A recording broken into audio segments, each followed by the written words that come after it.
And one of the things my pastor talked about was when you're going through something, name the emotion, recognize the emotion. Is it valid? Is it not valid? And then parcel it, but deal with it, right? So that's what I do.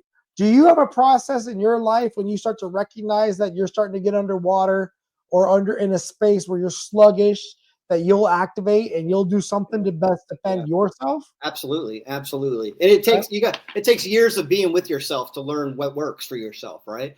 I'm a lot better at it now than I would have been 10 years ago, 20 years ago.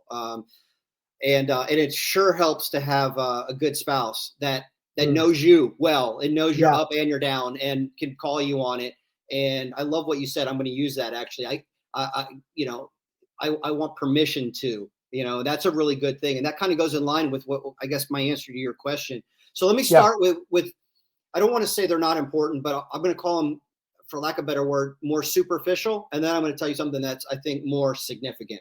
But they're both a part of the ingredients. So in a more superficial level, and it's probably not the right word, but obviously prayer.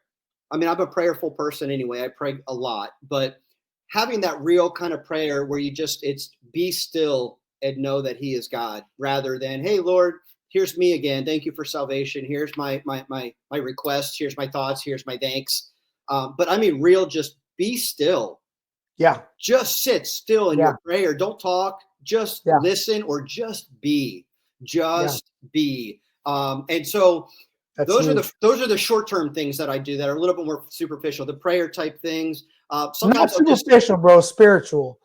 Spirit. Yeah. Like I said, superficial is not the right word, because they're very essential. Those are powerful, man. Those are powerful. They are. And I remember before I was like a sold out love Christ Christian, and I was kind of just a check the box churchgoer kind of Christian. And, when people would talk about spiritual, I kind of chalked it up like, yeah, I get it. Spiritual. But when you really get it, I mean, that's, like I said, that was my first answer. That's where it starts. That's where it starts. Now, from beyond that, I have a spiritual mentor, combat ranger.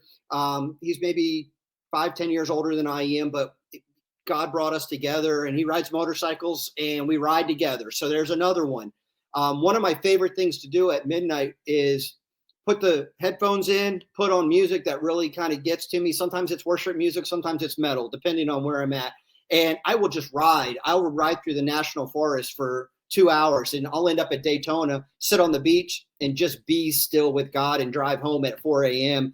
And I had 3 or 4 hours of wind therapy, just talking to God, just being still with my thoughts. Ended up with some time at the beach because water has some kind of weird soothing effect. And then, so that's, if the simple prayer wasn't, and it's still not kind of doing it, that's what I'll do. And I that's the next thing. But now here's the third one. And this is part of what I'm working on right now. He finally said to me, he said, Chris, he said, he's right. He said, it's your ego that keeps you going.